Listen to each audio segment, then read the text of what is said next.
message from today's video sponsor, Blinkist. As well as being a YouTuber, I'm also the author of over 20 non-fiction books, so you can probably guess that I also love reading.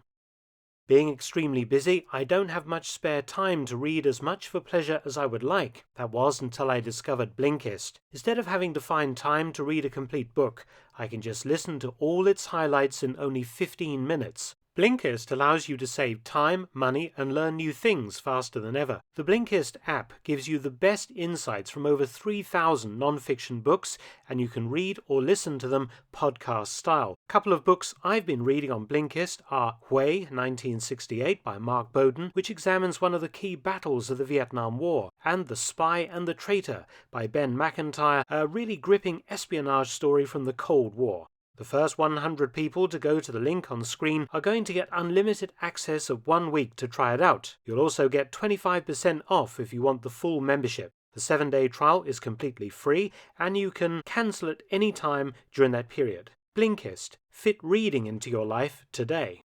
At the conclusion of World War II in Europe in May 1945, a lot of nations, some Allied and some Axis, found themselves unwillingly inducted into the communist world.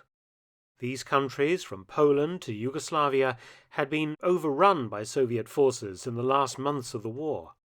The Soviets quickly established communist puppet governments in these nations, ignoring or suppressing any democratic desires by the majority of the people, and large numbers of Red Army troops remained to enforce Stalin's wishes.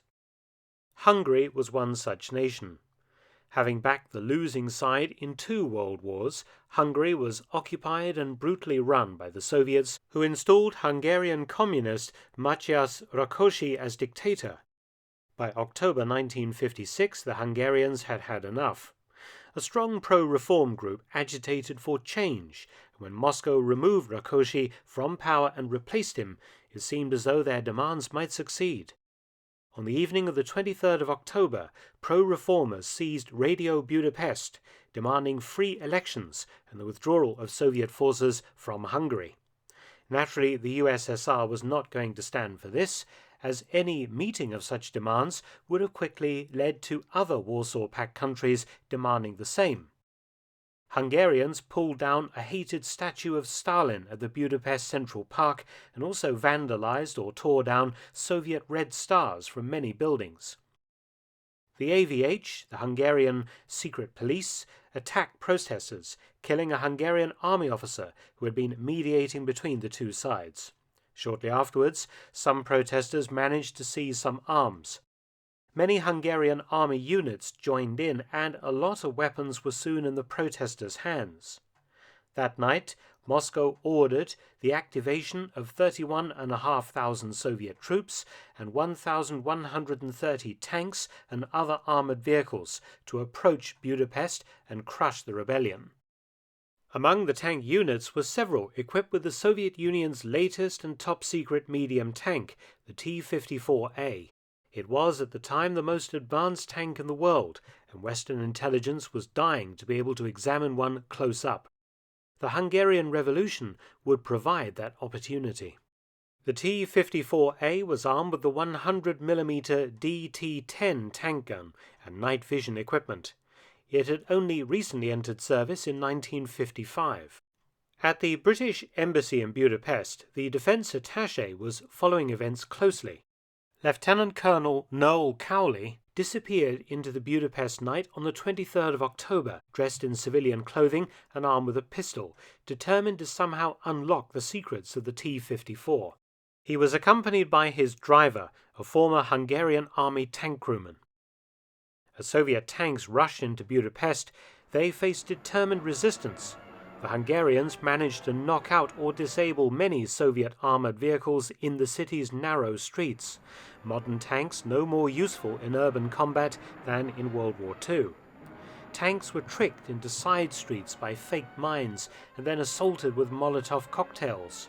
Several new T-54s joined many T-34s knocked out in this manner.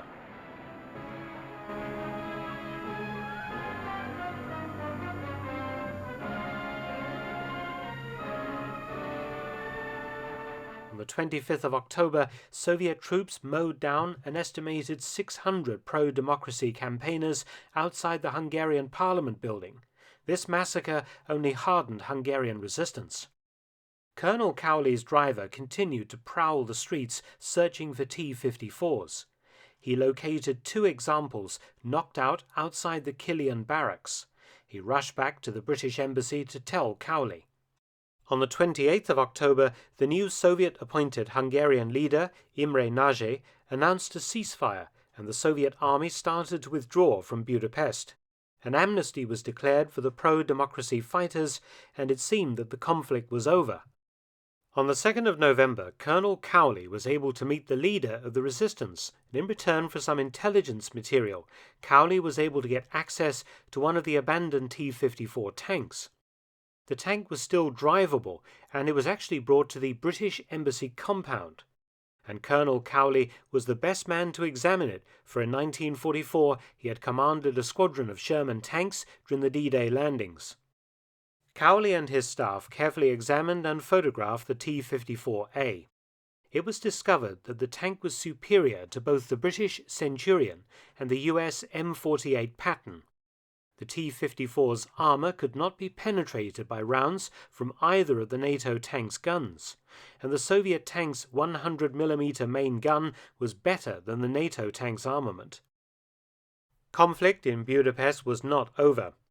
Imre Nagy suddenly announced on the 1st of November that Hungary was leaving the Warsaw Pact. On the 4th, the Soviets struck, 2,500 tanks rumbling into Budapest. With fighting surging around the British embassy, 60,000 Soviet troops ruthlessly crushed the rebellion. Nagy was later executed. The T-54 tank that Cowley had snagged was quietly returned to the street and abandoned. In 1957, Cowley was thrown out of Hungary after the Soviets found out that the secrets of the T-54 had been compromised, but he was made an Officer of the Order of the British Empire, an OBE, for the risks he ran to obtain the information. By 1959, based on the T-54 information Cowley had snatched, the British had developed the new L7 105mm tank gun that could deal with the T-54. And the gun was also used to arm the new American M60 Patton tank, and even the first generation of the M1 Abrams. The Royal Ordnance L7 gun saw combat service in 1973 during the Yom Kippur War, when 2 Israeli Centurions knocked out more than 60 Syrian T-55s and T-62s, the Valley of Tears. More recently, US Marine Corps M60A1s fitted with the L7 knocked out over 100 Iraqi tanks and armored personnel carriers during the 1991 invasion of Iraq, including 50 T-72 tanks. None of this would have been possible without the intrepid Colonel Cowley's dangerous mission in Budapest in 1956. Colonel Cowley died in 2010 at the age of 97. Many thanks for watching. Please subscribe and share, and also visit my other YouTube channel, War Stories with Mark Felton, details below. You can also help to support both of my channels at PayPal and Patreon, which is very much appreciated. Please also see the description box below for details.